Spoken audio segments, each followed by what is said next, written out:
Daniel 9. Sur les boucs et les béliers.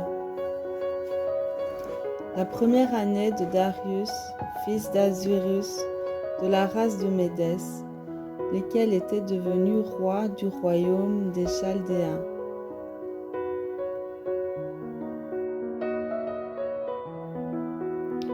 La première année de son règne, moi, Daniel, je vis par les livres qu'il devait s'écouler 70 ans pour des ruines de Jérusalem. D'après le nombre des années dont l'Éternel avait parlé à Jérémie le prophète.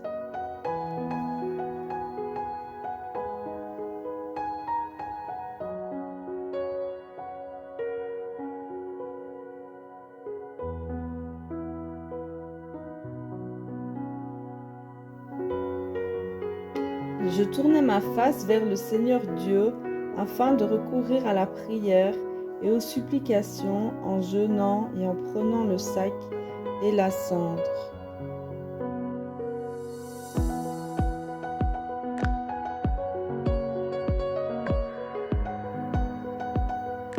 Je priai l'Éternel, mon Dieu, et je lui fis cette confession. Seigneur, Dieu grand et redoutable, toi qui gardes ton alliance et qui fais miséricorde à ceux qui t'aiment et qui observent tes commandements. Nous avons péché, nous avons commis l'iniquité, nous avons été méchants et rebelles. Nous nous sommes détournés de tes commandements et de tes ordonnances. Nous n'avons pas écouté tes serviteurs les prophètes qui ont parlé en ton nom à nos rois, à nos chefs, à nos pères et à tout le peuple du pays. À toi, Seigneur, est la justice, et à nous la confusion de face en ce jour, aux hommes de Juda, aux habitants de Jérusalem, et à tout Israël, à ceux qui sont près et à ceux qui sont loin, dans tous les pays où tu les as chassés à cause des infidélités dont ils se sont rendus coupables envers toi. Seigneur, à nous la confusion de face à nos rois, à nos chefs et à nos pères, parce que nous avons péché contre toi. Auprès du Seigneur notre Dieu, la miséricorde et le pardon, car nous avons été rebelles envers lui. Nous n'avons pas écouté la voix de l'Éternel notre Dieu pour suivre ses lois qu'il avait mises devant nous par ses serviteurs les prophètes. Tout Israël a transgressé ta loi et s'est détourné pour ne pas écouter ta voix, alors se sont répandues sur nous les malédictions et les imprécations qui sont écrites dans la loi de Moïse. Serviteur de Dieu parce que nous avons péché contre Dieu. Il a accompli les paroles qu'il avait prononcées contre nous et contre nos chefs qui nous ont gouvernés. Il a fait venir sur nous une grande calamité, et il n'en est jamais arrivé sous le ciel entier une semblable à celle qui est arrivée à Jérusalem.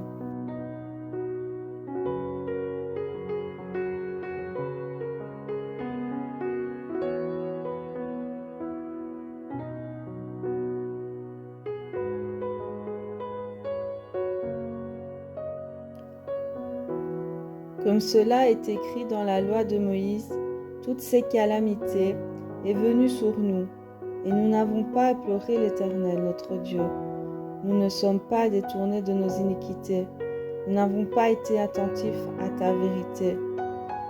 L'Éternel a veillé sur cette calamité et l'a fait venir sur nous, car l'Éternel notre Dieu est juste dans toutes les choses qu'il a faites, mais nous n'avons pas écouté sa voix.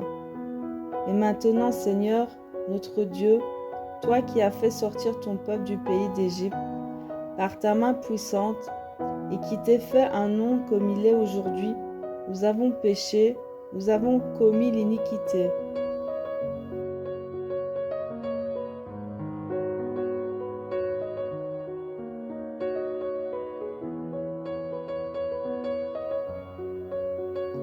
Seigneur, selon ta grande miséricorde, que ta colère et ta fureur se détournent de ta ville de Jérusalem, de ta montagne sainte, car à cause de nos péchés et des iniquités de nos pères, Jérusalem et ton peuple sont en opprobre à tous ceux qui nous entourent.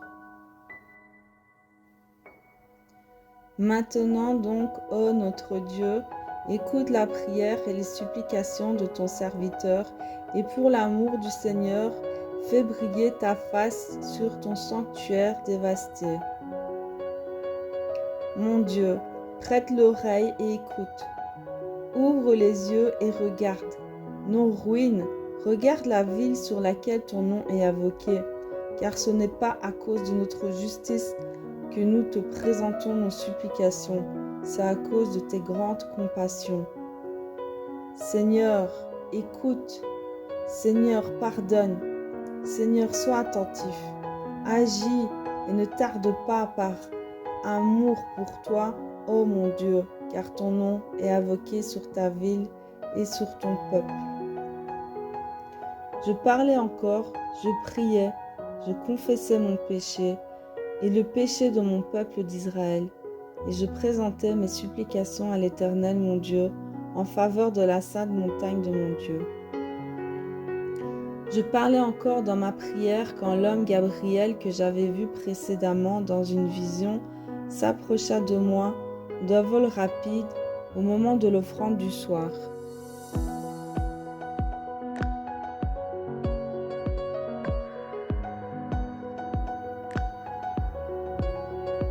Il m'instruisit et s'entretint avec moi. Il me dit, Daniel, je suis venu maintenant pour ouvrir ton intelligence. Lorsque tu as commencé à prier, la parole est sortie, et je viens pour te l'annoncer. Car tu es un bien-aimé. Sois attentif à la parole et comprends la vision. 70 semaines ont été fixées sur ton peuple et sur ta ville sainte, pour faire cesser les transgressions et mettre fin au péché, pour expirer l'iniquité et amener la justice éternelle, pour sceller la vision et le prophète, et pour oindre les saints des saints.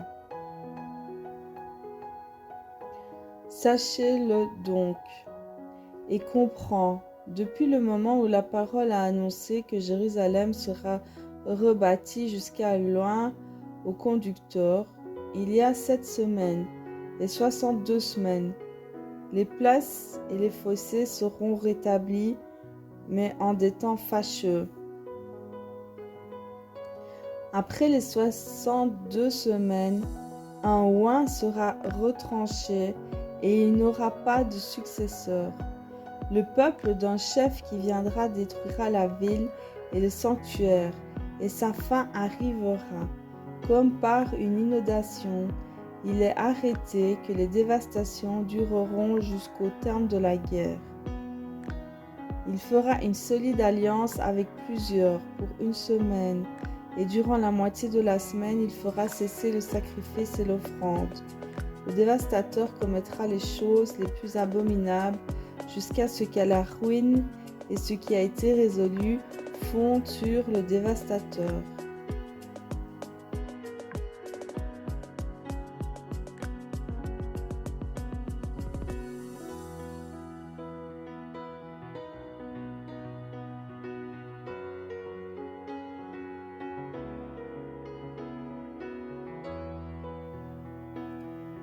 Que Dieu vous bénisse. Fortifie-toi et prends courage.